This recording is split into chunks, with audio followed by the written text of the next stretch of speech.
Krishna Chaitanya Prabhu Nityananda Shri Advaita Radhara Shri Vasadi Hare Krishna Krishna Krishna Hare Hare Hare Rama Rama Rama Hare Gaurachandra Radhika Hare Krishna Bhakti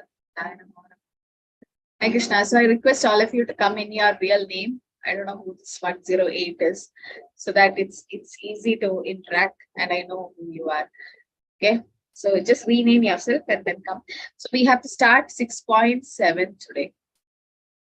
So we finished about how the mind was so much distressed, or we started with how to train the mind and how our mind is going to be our friend as well as enemy, right? So we start with 6.7 today. So when does our mind become our friend? When does it become an enemy? Controlled mind. When we control the mind, it's controlled, it is your friend. If it's not controlled, then it becomes your Enemy. Okay. So we saw about the Ashtanga Yoga, the different steps of it, and then Krishna is advising Arjuna to control the mind and how mind is going to be our friend as well as enemy. All of us would have gone through those stages now where our mind, even now, we are fighting with the mind when you have to get up for Brahma Muhurta, when you have to do your chanting, you're reading the scriptures, everything needs some motivation. And then there's the mind, it's the one who drags us away from all that. Okay. So we stopped last week by saying that how our mind is our enemy as well as our friend. So we'll start with 6.7 today.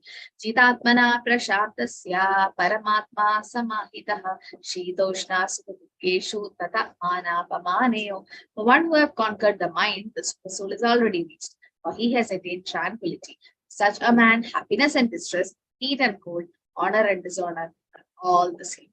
Okay, because that person is not in the bodily concept. So that's why. So we'll just see 7 to 9 slokas and then we'll come to the explanation of it. The 8th sloka says, Jnana Vijnana Triptatma Kutasto Vichitendriyaha Yukto Idi Uchyati Yogi Samadilostra Kanchana. A person is said to be established in self-realization and is called a yogi or mystic when he is fully satisfied by virtue of acquired knowledge and realization. Such a person is situated in transcendence and is self-controlled. He sees everything, whether it is pebbles, stones, or gold, as the same. And the 9th sloka says, Suhrin mitari uthashina matyasta tvesha bhantusu sadhushu apicha papeshu sama uddhirvishishyate. A person is considered still further advanced when he regards honest well-wishers, affectionate benefactors, the neutral, the mediators, the envious, friends and enemies, the pious and sinners, all with an equal mind. This is very difficult. This is very difficult now to see even your enemy, but actually there is no enemy. But then so-called material world, see the enemy also as in with an equal mind. That's like advanced stage, Pandita Samadarshana. So these is 7 to 9 slokas are the symptoms of a person with controlled mind. That's the Yoga Rudha stage, being completely neutral to all material existence and dualities. So if the mind is made a friend, as from the previous text, the following symptoms can be seen. That is, they're completely neutral to all material existence. So what are the different dualities, different dualities? Can someone raise your hand? Dualities in life. Yes, Charu Mataji. Hare Krishna Mataji. Happiness, sadness, heat and cold. Happiness, sadness, heat, cold. Yes. Yes, Prakash Parekh Prabhu. Is there something else? Achintya Bheda Abheda Tattva. Okay, so yeah, that's again a duality. Yes, because simultaneously oneness as well as difference. Very good. Yes. Supriya Mataji. Mataji, having anger and being humble at the same time. Oh, that's like a very rare situation, being angry and humble. Because I think a humble person will never be angry. But yes, there are situations where a devotee can be angry in transcendental anger. Yes, Deval Mataji. hate and love, like and dislikes. Like dislikes, yes. Pooja Vinta, very much. Honor and dishonor.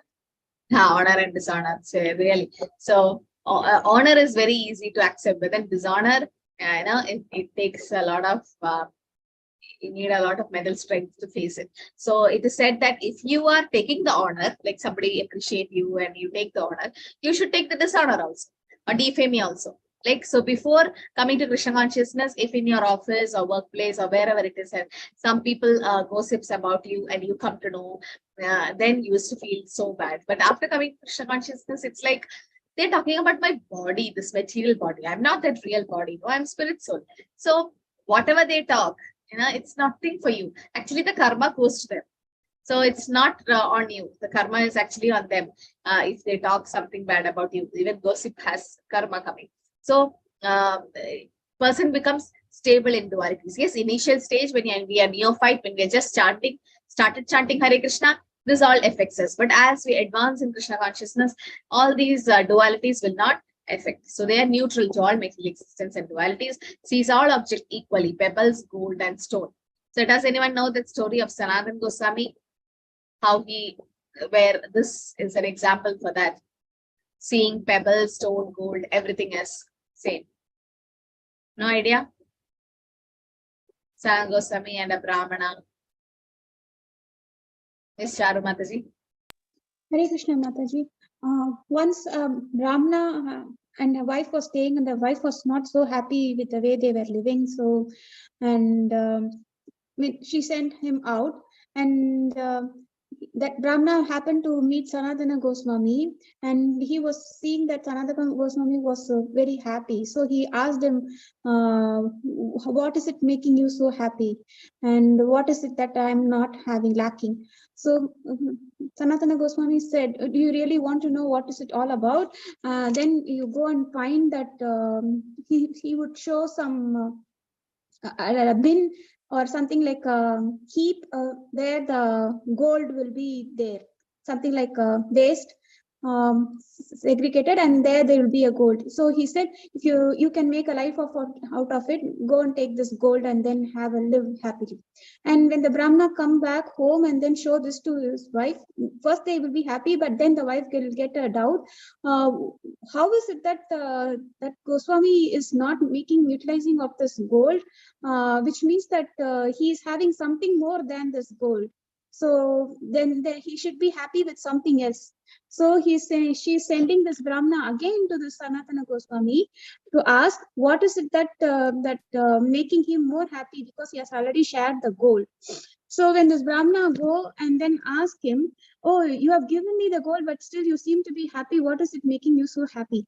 So, and then Sanatana Goswami replies that you really want to know. Then the Sanatana Goswami says it's all about this Hare Krishna Maha Mantra, because I'm meditating on the Lord, and it's giving me more pleasure, and these other things are immaterial.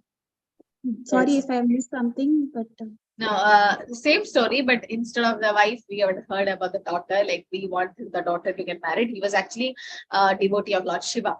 Lord Shiva will send him to Sanatana Goswami. Yes, and as you said, there will be a touchstone in the waste basket, and the Brahmana takes it, and Brahmana keeps thinking, like, as he takes it and walks, he's like, if Sanatana Goswami has to throw this touchstone in the waste basket, there's something more precious than this with him. So he goes back and asks Sanatana Goswami, like, go to Yamuna, throw this touchstone, take a bath and come. Then I'll give you the most precious thing. And he gives Nama Chintamani Krishna, or the Nama Prabhu, the Harinam, which is the best, or which is the greatest gift we can ever get. Or so here he saw that gold or the touchstone as just a stone or a pebble. He didn't give much importance to that. So started seeing everything equally. He's fully satisfied by jnana and vijnana. What is the difference, jnana and vijnana? Is they the same? What is jnana? What is vijnana? Is there any difference?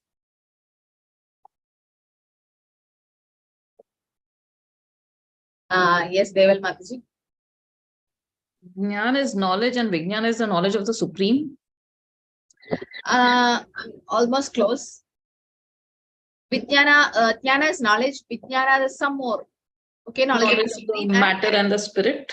Yeah, but there's a little more. Charu Mataji, what you have to add something? Mataji is like 90%, right? It's realization of the knowledge. Once you start absorbing and then understand Yeah. it, it's the vijnana, realization of the. Vijnana is realization as well as application it in our life. Okay, so jnana is knowledge, knowledge about even matter, spirit, everything comes as jnana. But then vijnana is realization of that knowledge. It's not just theory that what do you say? Like we say that we are not this body, we are spirit soul. But that's just theory. Every one of us can mug up that sloka, we says. But then realization means when we actually face death of our relatives, when situations comes in our life, how do we practically apply this principle in our life? That is what is vijnana is. How do you apply, or what is your realization? Now, at the time of death, the theory knowledge is not going to help you. It's actually the vijnana or the application of the knowledge or realization helps. Now, what do you do for realization? Jnana anybody can get. You study the books, read the Shastra, do Swadhyay, all that. Yeah, anybody can get jnana. Just your intelligence. You just have to memorize some slokas. That's it. It's vomiting. That's it. It's not a big thing about jnana. But vijnana, how do you get the vijnana? Yes, Priyadarshini Mataji. We have Hare Krishna Mataji. We have to practice that, Mataji. We have to put it into practice. Practice. Along with practice, just practicing will help. Along with that, there's one more most important factor which helps you in vijnana. It's actually mercy by the Vaishnavas or your spiritual master. If you get the mercy of the Guru, then the realization comes. Okay, so that is what we need, that mercy from the spiritual master. Sees all people equally, most advanced stage, that's Pandita Samadarshana. Intended goal for every living entity is to abide by the dictation of the Supreme Personality Godhead, who seated in everyone's heart as Paramatma. Deviation from the goal is because of the misled mind. When the mind is misled by the external illusionary energy, one becomes entangled with material activities. And then being completely neutral to all material existence and dualities, mundane scholarship is not enough. That is book knowledge. Without realization is useless, right? So initial, we need knowledge, so we have to acquire it. And as Mother said, you need to practice it in life. See, Krishna says, Patram Pushpam Phalam Toyam. You need to offer these 4 things. Now, when Krishna says that, is theory. It's in your mind. Okay, 9th chapter of Bhagavad Gita, 26th sloka, Krishna says about offering these 4 things. It's just here. But if you don't practice it in life, you don't apply it, then it's just a book knowledge. It's just knowledge. Now, how do you realize it? Oh, Krishna told us to offer Patra Pushpam. Let me offer a tulsi at Krishna's lotus feet. Let me offer a flower. There's a nice fruit for the season. Today, there was a jackfruit season or mango season. Now, what do you do? The first fruit which comes to your house, the first fruit in that season, offer to the Lord. It has to be offered. Like as Grihasthas, it is said it's sin or it is offensive if you don't offer the first fruit of that season, like whatever you get it. So it's like, oh, now it's a mango season or that's it. And then you offer it to the Lord. That's you are practically applying it. And as Mother said, yes, practically you do it, and then it becomes a habit of you. And then that realization will come, I need to offer all these things and take it as prasad. And then how do you offer it? Through the Guru. So with the Guru's mercy, because Guru have taught us, like Srila Prabhupada through his books have taught us, you're supposed to offer these things. And then you offer it. So you get realization and you get the mercy. Krishna is not waiting for our Patra Pushpa Palam. We get the mercy by doing it. How to realize knowledge? By rendering transcendental devotional service to the Lord. And it is said, Ada Shri Krishna Nama Dina Pavidrahim Indriyasi Even Mukehi Jivadva Swayameva Swaratita. So in the 8th sloka, Prabhupada quotes this sloka in the purport. So this is sloka from Bhakti Rasamsindhu on Nectar of Devotion. He says, Ada Shri Krishna Nama Adi. So there are 4 things. What are the 4 things? Nama Adi. What do you mean by that? Nama Adi. How do you realize Lord? Nama, then what are the 3 other 4 things? Yes, Sri Devi Mataji? Shravanam, Kirtanam. No. Nama Adi. I'm asking Sri Krishna Nama Adi. What do you mean by this? Yeah, realizing is Shravanam, Kirtanam, Vishnu Smaranam. But 1 second. Prakash Parekh Prabhu. I'll give chance to others also. Nama, Rupa, Guna and form. Nama, Rupa, Guna and Rupa is form. Rupa is Nama, Rupa, Guna and pastime. Nama Rupa Guna Leela. Okay, that is name, form, name, Nama Rupa, form, quality, and past tense. Yeah, you can just see there in that sloka, the 8th chapter sloka, after quoting this other Sri Krishna Namadi, the purport, Prabhupada says, no one can understand the transcendental nature of the name, form, quality, and past tense of Sri Krishna through the material contaminated senses. Only when one becomes spiritually saturated by transcendental service to the Lord are the transcendental name, form, quality, and past tense of the Lord revealed to him. Seven mukhehi jikvado means through the tongue. You're supposed to start your service through the tongue by chanting and taking Krishna Prasad. Okay, Dinesh Prabhu, you might leave. You can leave. Okay, so other Sri Krishna Nama Adi. Nama Adi means name, form, quality, past tense. This is how Krishna reveals to you. First is the name. Okay, first you know my name. Then you know how I look. Then you know my qualities or what is she and all that. Then you know about my past tense in sense, what I do and all my extra things. So that's how you know Krishna. First is the Nam. So first you start chanting. When you start chanting in Nama Apara stage, Hare Krishna, Krishna Krishna, Hare Hare, Hare Ram, Ram, Ram. You hear the name. You may hear the name of Krishna. Then the form of Krishna appears. Like how do you meditate on the form? First is the lotus feet. You go up to the face, the two-handed Shyam Sundar form. Some meditate on the four-handed Paramatma form. But better to meditate on because Krishna says, meditate on my form of Krishna, that's Shyam Sundar form. That is the form. Next is quality, about Krishna's, the 64 qualities and the 6 Aishwaryas and all that. Then past it, then Krishna's Leelas reveals to us. Okay, so Nama Rupa Guna Leela. So this Krishna reveals as we do devotional service. Bhagavad Gita is a science of Krishna consciousness. How one become Krishna consciousness? Not just by plain scholarship, but must be fortunate enough to associate with a person who's in pure consciousness. This is what I said, Guru's Kripa. Like who is a person who's in pure consciousness, a pure devotee or Guru. So the Guru is the one who is actually helping us. Okay, so this is what the sloka says. 8th one. And also said a Krishna conscious person is a realized soul. He's satisfied with devotional service, therefore he have realized knowledge by the grace of Krishna. He's steady in the conviction by strength of his realized knowledge. By mere academic knowledge, one can easily get deluded and confused by apparent contradictions. Like, is there any contradictions in the Shastras? Can you quote some contradictions? What do you mean by apparent contradictions in the Shastras? Somewhere you heard about any contradictions, and it's like tough to believe. Yes, Prabhu? It's about Krishna. Krishna is far, Krishna is near. Krishna is inside, Krishna is outside. Yes. Krishna is everywhere, Krishna is nowhere.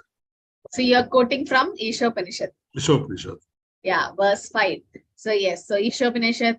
Okay, after the class, let me pull up that verse. Please remind me. Ishopanishad verse 5 says, Krishna walks, Krishna doesn't walk. Krishna is near, Krishna is far. Krishna is, what do you say?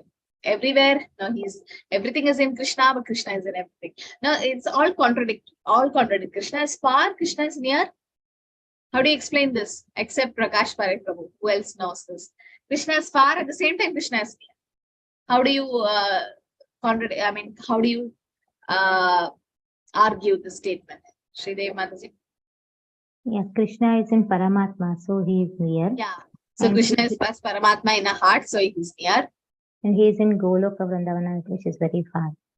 Yeah, but far for non-devotees, right? Yeah. For devotees, Krishna is there everywhere. Like Krishna, they see Krishna everywhere in the name, in the scriptures and everywhere. But yes, for the non-devotee, Krishna is in the Goloka, Krishna is far. Now, Krishna walks, doesn't walks. It's the same example, like Paramatma. You can say the Paramatma one. Yeah, heart and the Goloka. Can you rename Hare Krishna? Who's this? What's your name? 108. And if you don't say your name, I need to remove you. That's right. Because if you don't belong to this class. Oh, you're not able to rename? Okay.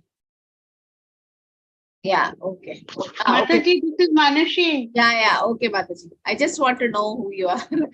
Just don't get connected otherwise. Okay, good. Yeah, so you say that yes, yeah, he's in a heart as Paramatma, at the same time he's in Goloka. Good. So Krishna is aloof, right? Even though Krishna sanctions all the karmas, he's aloof from all the karmas. So that's what, this is all apparent contradictions. It looks very contradictory, the statements. And sometimes in the Vedas, it is said, after touching the stool, you're supposed to take a bath. If you all don't know, before touching, you're chanting beads and all that. If you have gone to pass urine, then no problem. You can just come and wash your hands and do achaman and come back and read the scriptures and all. But then if you have gone to a toilet, like you pass stools, then they said you're supposed to take a bath and then only do the chanting, touch the shastras, go to your puja room. That's a Vedic culture. And even after Diksha, or these are all given instructions, what we are supposed to do, not supposed to do. Initially, when we are new to Krishna consciousness, it is said, Tatra Pidanemi Dasmarena Kala, you don't even have to brush your teeth to chant. But as you advance, you know, it stings in the morning when you get up, like without brushing. And then you're chanting the holy name with that stinking mouth. I mean, Krishna is personally there. You know or not, Krishna is there when you chant the holy name, right?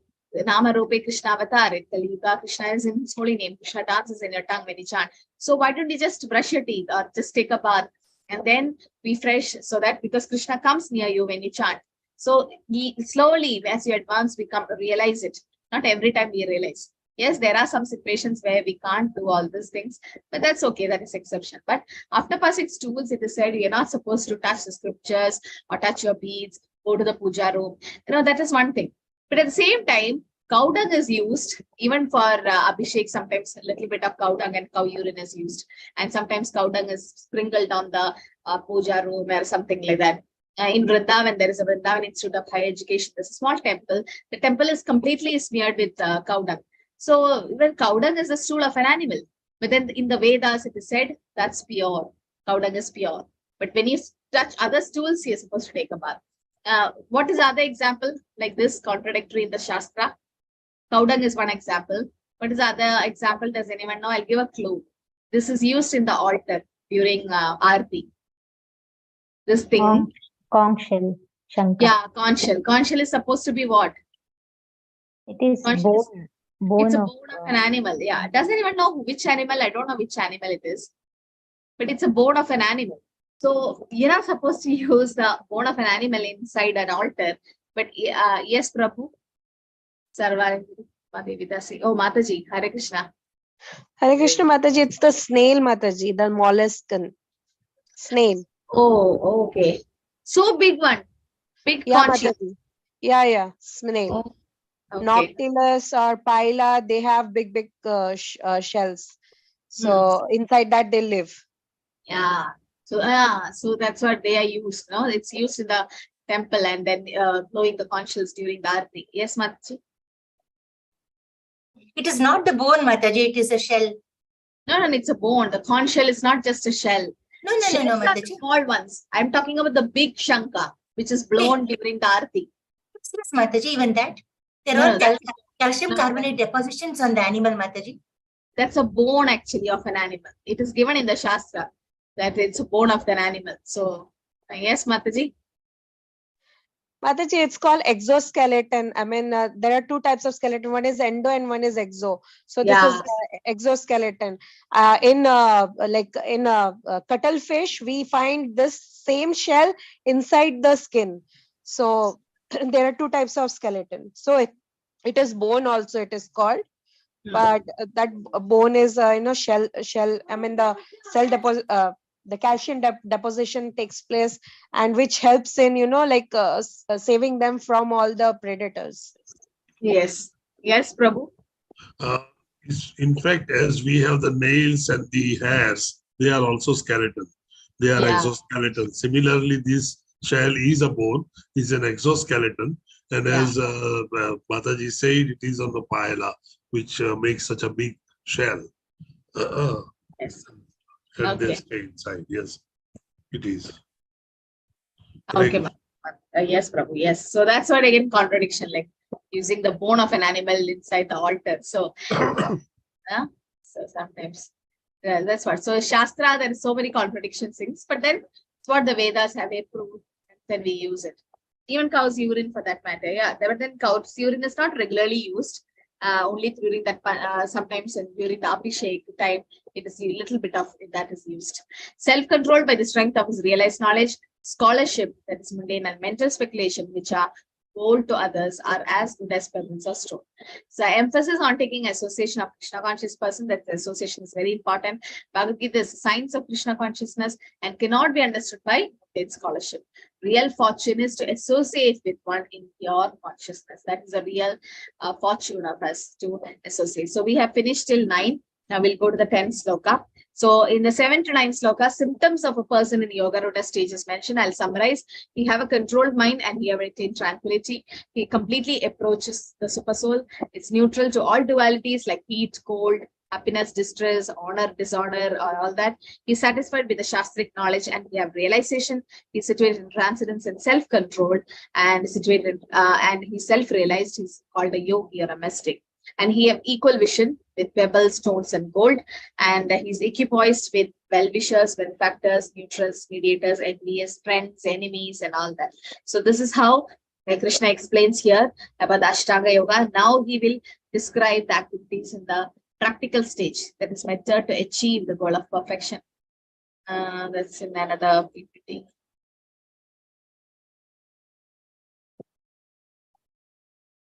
Yeah, so practicing stage of Ashtanga Yoga, that is what 6.10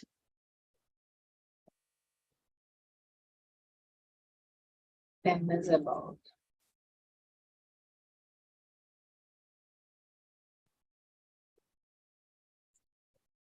Oh.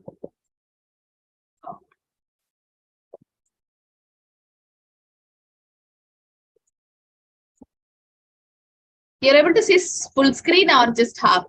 Full screen, na? Yeah, I got it. Okay.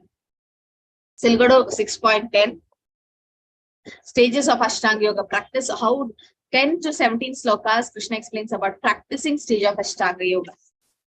Yogi yunjita sattam atmanam rahasi stitaha ekaki yada chittatma nirashir abhirigraha. A transcendentalist should always engage his body, mind, and self in relationship with the Supreme. He should live alone in a secluded place and should always carefully control his mind. He should be free from desires and feeling of possessiveness. Now, this is which part of the Ashtanga Yoga has been explained here. I'll just unmute everyone. Which one? There are different 8 limbs now. Which limb is said in the 10th sloka? There are 8 limbs, no? Yes, Sudha Mataji? Vairagya Mataji. No, the Ashtanga Yoga, the 8 limbs are there, no, in Ashtanga Yoga. In that, which stage is Pranayama. Niyama. Samadhi Mataji. Where is pranayama and samadhi coming here? Niyama. What is mentioned here? We should live in a secluded place. Then Niyama no Mataji. Do's. yeah, yama and niyama, Niyama. no? Yama So and do's and don'ts, do's and don'ts is mentioned here, like what we are supposed to do. Live in a secluded place. There itself we fail. Go to a secluded place in this Kali Yuga. Where do we go? No, where do we go? This should live alone in a secluded place. Okay. So practicing in the Yoga Rudra stage, advanced stage of Ashtanga, you always engage your body, mind, and self in Samadhi. That's later on. But then here it is said about living in a secluded place. Now that's important. Living alone in a secluded place and always carefully controlling the mind, free from material desires and possessiveness. The 3 degrees of self-realization Prabhupada mentions in the perfect Brahman, Paramatma, Bhagwan, Shabdate. The impersonalists are the Brahman realization. Meditators are the Paramatma realization. They're partial, indirectly, and imperfectly Krishna conscious. Why? Because impersonal Brahman is the spiritual ray of Krishna. It's a light from effulgence from Krishna's body, and super soul is the all-pervasive partial expansion of Krishna. Only Krishna himself as the supreme personality is the ultimate realization, right? Because there is exchange of rasas, and at the other stage, the impersonal Brahman, you fall down. Just put in the chat why there is a fall down from the Brahman platform. Just put in the chat. Why there is a fall down from the Brahman platform? If somebody goes back to the Brahman or that Sayuja Mukti, there's fall down. Why? Why do they have to fall down?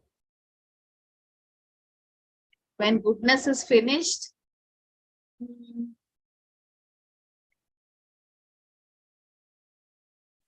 No action. Yeah. Can you be more specific? No association. That's good.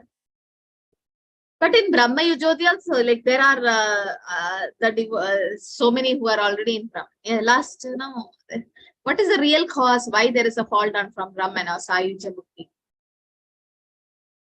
Yeah. Yeah, no loving relationship with the Lord, that's fine. And I told you to put in the chat. It's connection not with a person. Yes, that's true. No exchange of emotions. No, that's true. But what the real reason to fall down? Lack of devotion. There is no devotion.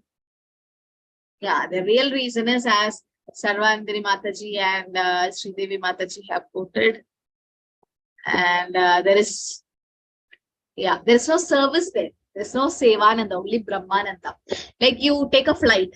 Can the flight remain in the air for like long time?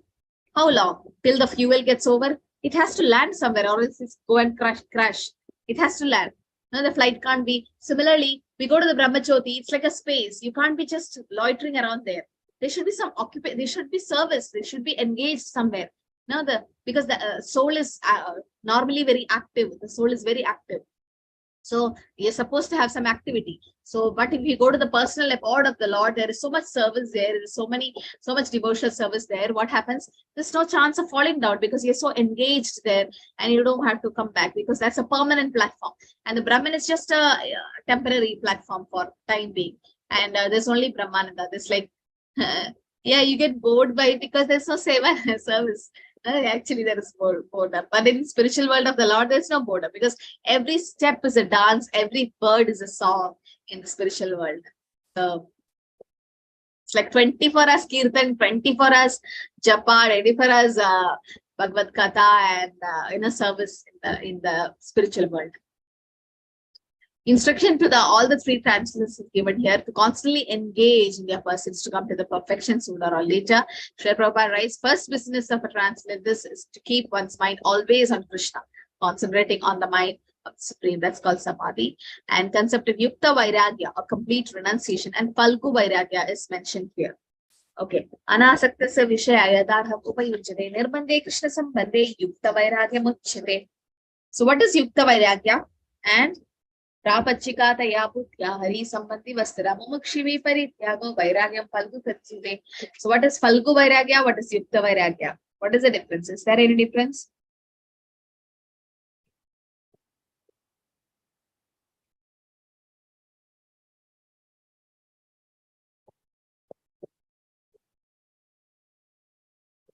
Yes, Neeraja Mataji. What's the difference?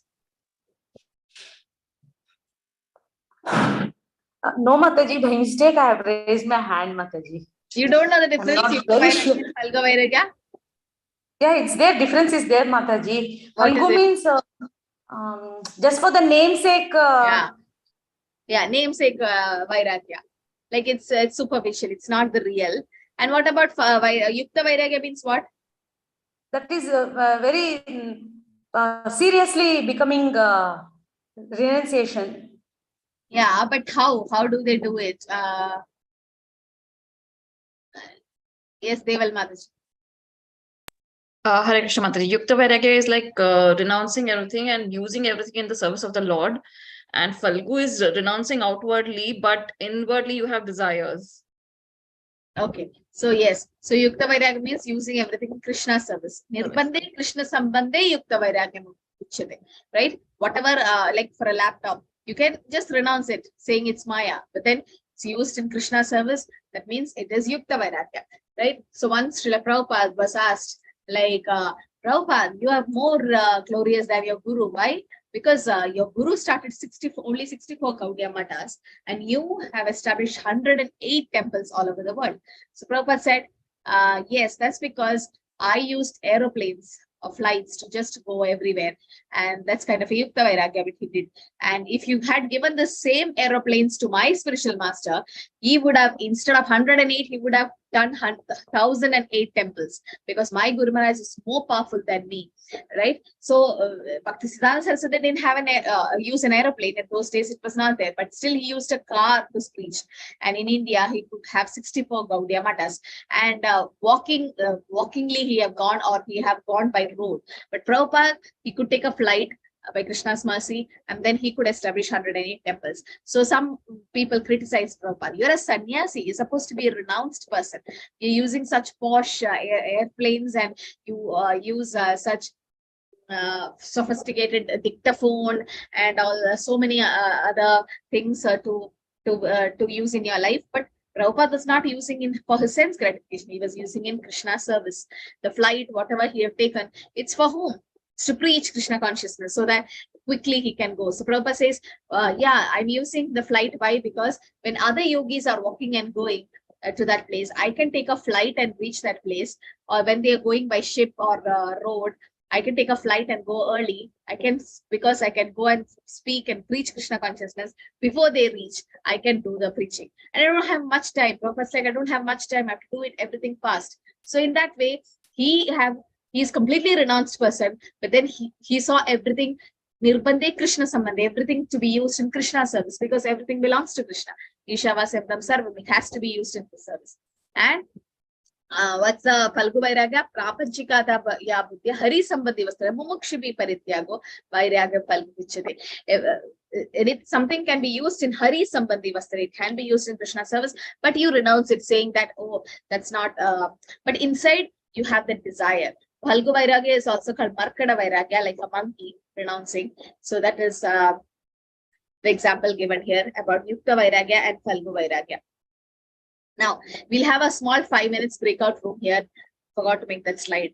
The thing is, you need to find from the Shastras, especially from Srimad Bhagavatam and Chaitanya Charitamrita, examples for devotees who have done Yukta Vairagya, and for example for Phalgu Vairagya. You just have to give the name of the person and why. Why do you say he have done Yukta Vairagya or Phalgu Vairagya? It's just 5 minutes. You just have to quote some examples. That's it. Okay, you got the question. So Yukta Vairagya and Phalgu Vairagya, you have to give examples, especially from Bhagavatam and Chaitanya Charitamrita. And why you should quote that past time. Why you call it as Yukta Vairagya or Phalgu Vairagya?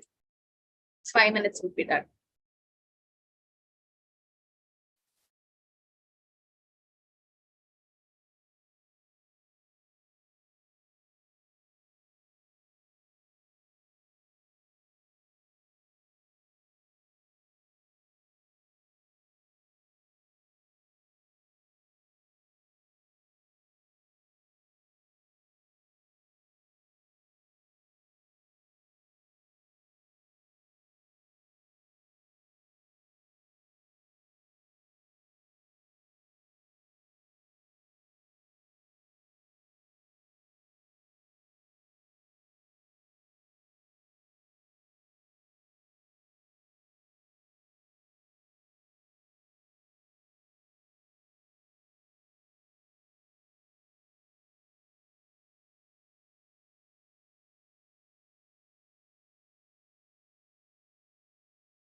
Okay, Hare Krishna. So is it done? The discussion. We'll start with room number 4. Alka Mataji, Prakash Khare Prabhu, Neeraj Mataji, Priyadarshi Mataji. Yes, Prabhu. Hare Krishna Mataji. Everybody discussed and everybody participated very well. I'm just representing them because few of them have throat problems. We came across with for the Yukta Vairagya. Basically, we said that Yukta Vairagya is where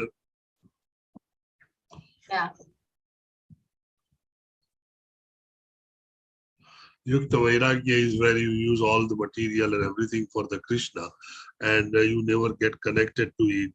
One of the example was Janak Raja.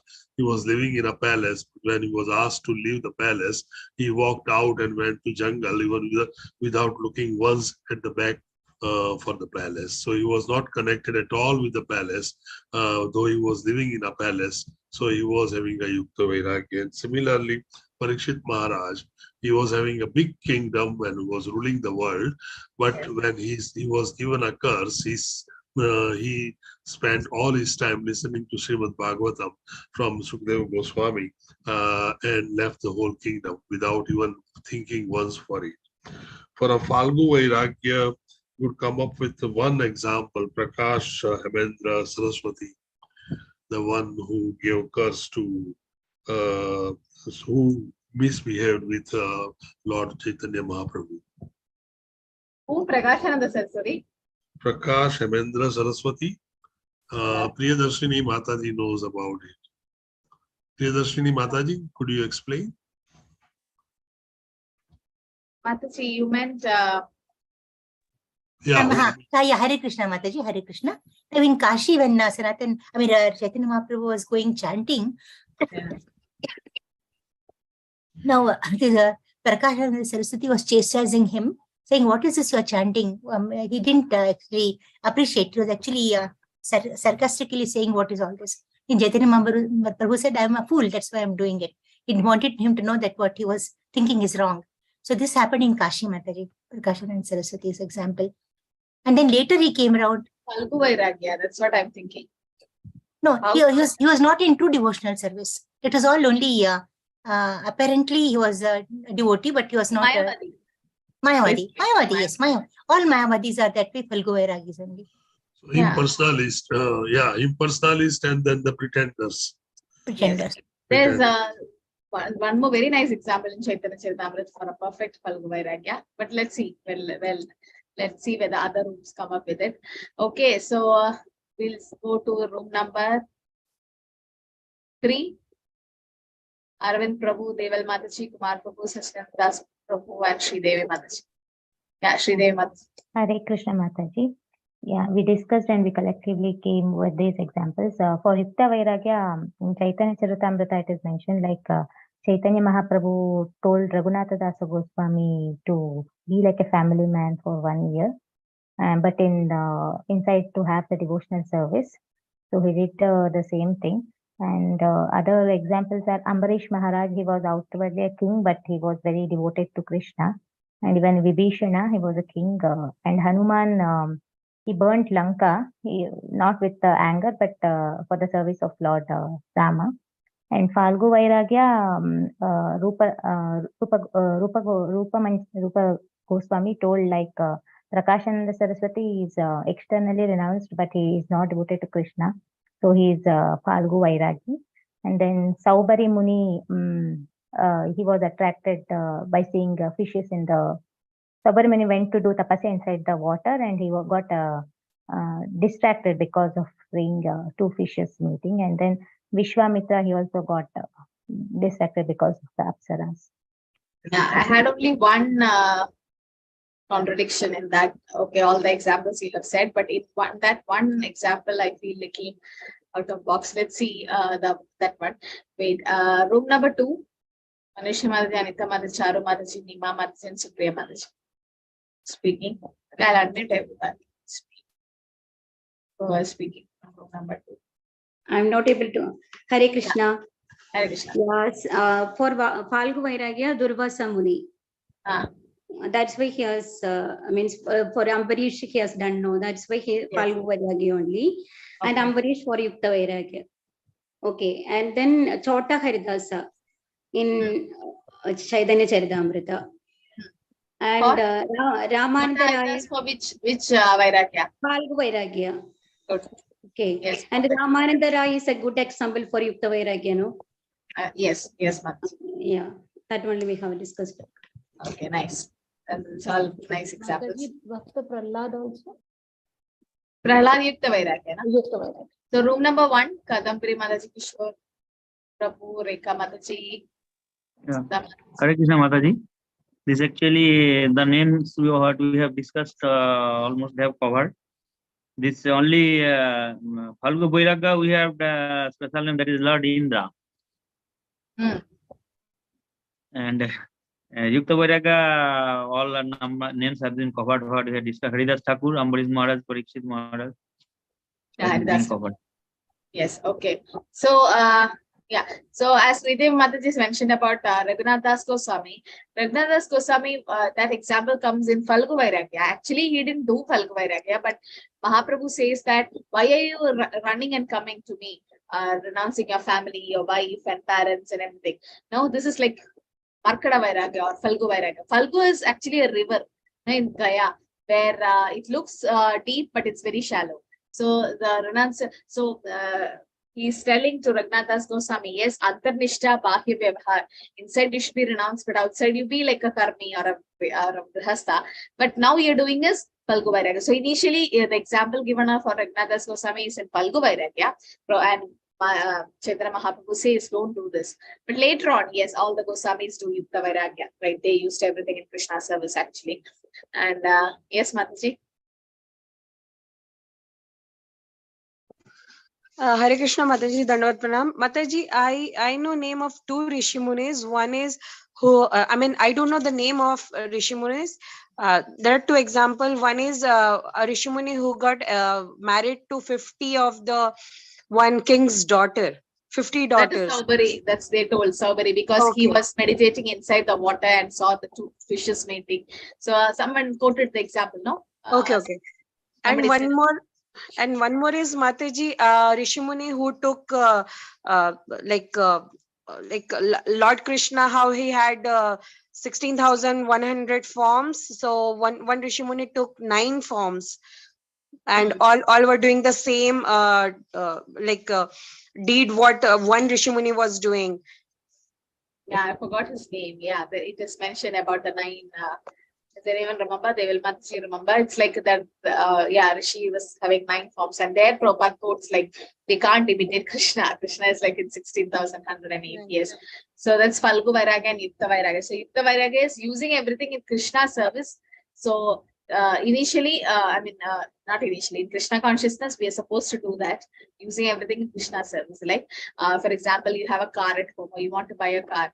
Now, in the car, you can use that car to go to the temple, take the devotees and drop them, do book distribution. Even at the month of Kartik, I've seen devotees taking a Damodar, a picture where Yashoda Maya tied Damodar, and that picture they take in the car, in the back seat, back place, and then they keep it, and they go to the public place and might invite people to do Aarti of with Damodar, Lord Damodar. So that's also a kind of Yukta Vairagya, perfect Yukta Vairagya.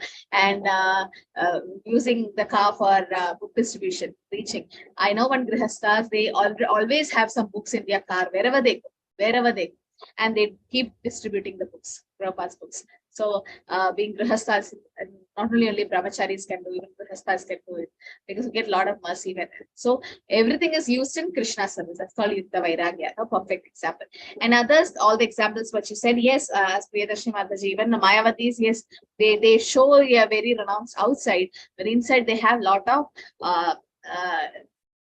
their desires for sense gratification, right? Not everyone, but yes, some of them do have. I've seen a renounced person, is supposed to be renounced. He says that it was very cold. We were in Vrindavan, it's very cold. And that person was not using a sweater. It's very cold. It was like, we couldn't even see the next person. So cold. I think I went during that, after the Kartik month, I stayed there. So even during Kartik, it was very cold. And everyone were wearing like two sweaters and everything so much. And then that person was like just having a chadar, like just a shawl. That's just a normal cloth, cotton cloth. And then I asked, it's like, no, we are renounced. We are renouncing everything. We don't even use a sweater. We are such a renounced person. Then how do you survive in such a climatic conditions without a sweater? And what happened? Next day he fell sick. He couldn't even chant. No, we are protecting our body. We're doing all this. Why? So that our devotional service doesn't get hindered. And is this vairagya, renouncing a sweater and thinking that it's not Krishna conscious, or it's like becoming for sense gratification? No, this body is as long as this body is with us, the soul is in this body, so we have to maintain that body. Prabhupada's like, don't be too attached to the body, don't overeat or don't undereat. If you overeat, you get diabetes, you undereat, you get tuberculosis.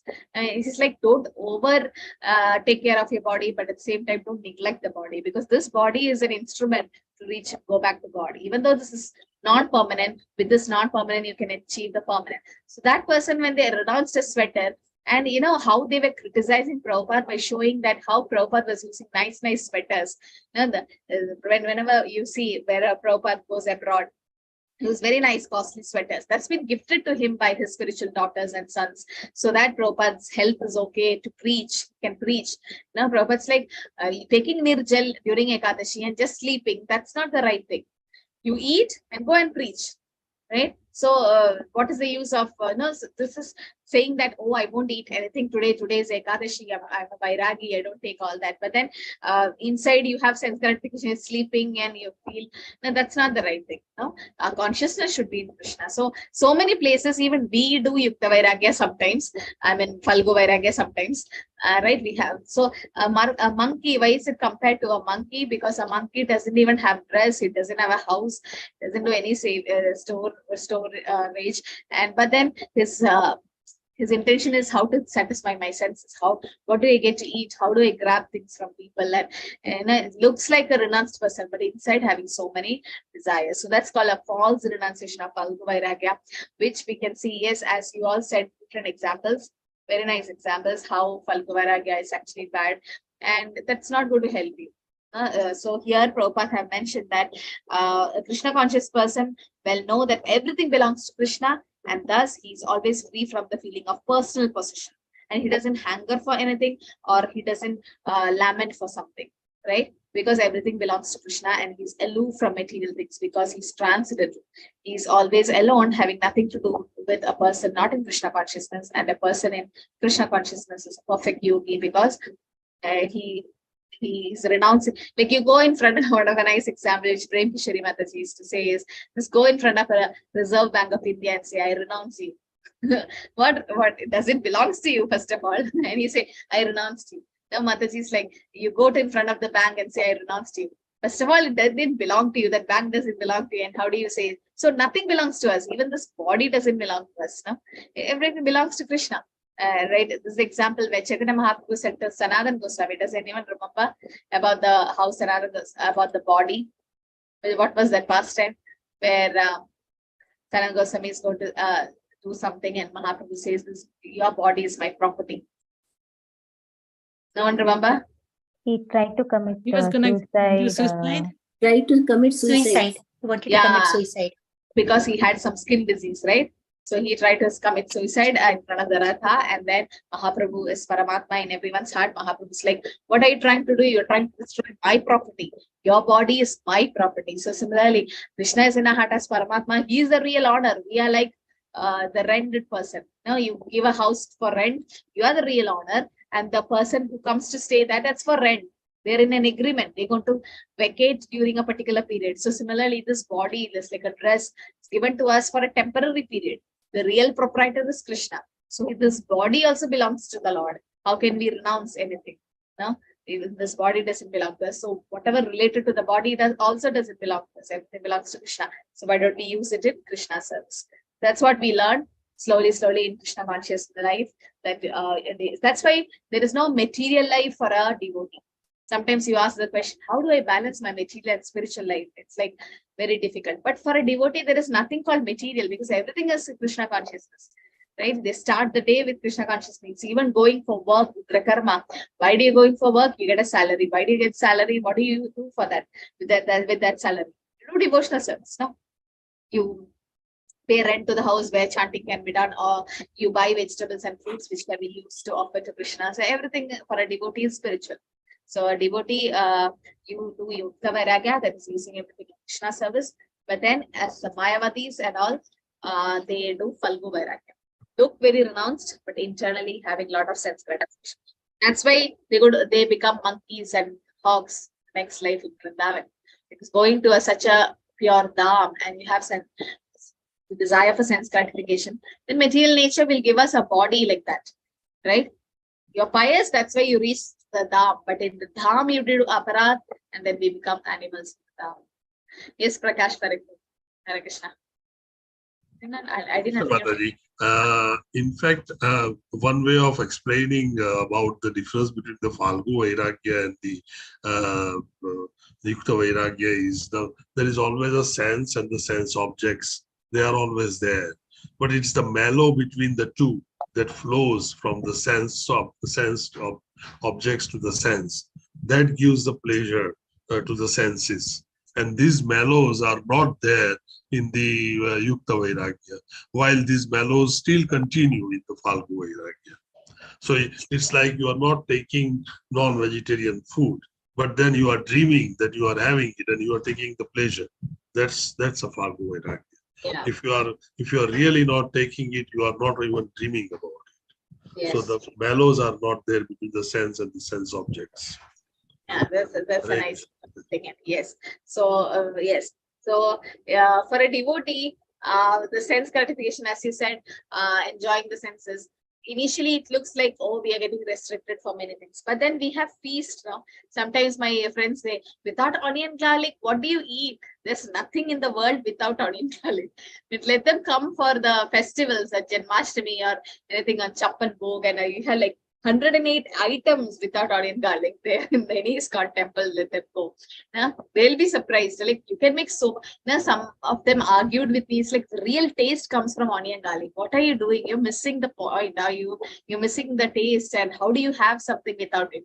But then it's not the onion garlic who gives you really taste. It's actually the Lord tastes it and his saliva is mixed in that prasadam. And prasadam is, who can say prasadam is not tasty? Like, wherever you go. So it's so famous, all the prasadam. So that's what Prabhupada used, these ISKCON bullets like the gulab jamun and everything. So that's how he got all these for the Western world to come to Krishna consciousness. That's mainly because of prasad. There's so many. Initially, even I went to ISKCON temples just for prasad every Sunday. And it's like, I go near to the prasad time. I don't go for kirtan. I don't go for pravachan. No, all this happens, but I just go for the prasad. And it's like, oh, the prasad is so tasty. Let's go every Sunday. That pulled me, the prasad. And slowly kirtan started attracting me. Then the books of Prabhupada, then devotees. And slowly. But that prasad is the one is actually, so Prabhupada have done that in the Western world and worked. So for a devotee also, we are not renouncing anything. We can also taste it after Krishna tastes. So we are not missing anything in Krishna consciousness. In fact, we are enjoying more in Krishna consciousness. That's what all of you feel now.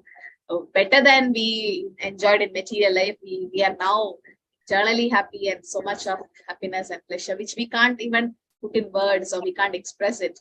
But yes. Okay, so Mataji, when did you get the real taste? The real taste. Like first 1 or 2 years, I was not serious. I think I was just having fun in Krishna consciousness, might be. And slowly, I got a nice mentor and devotee association. That really helped me, devotee association. And yes, they gave me the taste to read Prabhupada's book, hear Prabhupada's lectures. And devotee association is very, very important. From how many years? Oh, what, Mataji? Association. From how many years you are in Krishna consciousness? I'm like now 6 years. 6 years. Like almost 6. So, thank you. Hare Krishna. So the association will really help us to get that real taste. That's very important. Okay, so I hope all of you marked your attendance. We'll stop here. I have another class now. So we stopped at 10. We go a little slow, but then I need to catch you up with the other batch because they are all slow.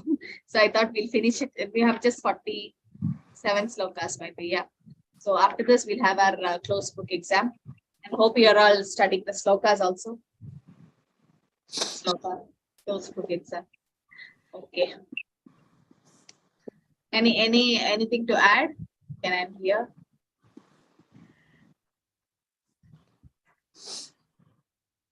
Okay. Sridevi Mataji posting the sadhana chart, no? They're getting the sadhana chart? Yes, Mataji. Yes, Yes, we got Mataji. it. Yes. We got it. Okay. Hare Krishna, everyone. Thank you so much for Hare joining. Hare Krishna Mataji. Hare Krishna Mataji. Hare Krishna, Mataji.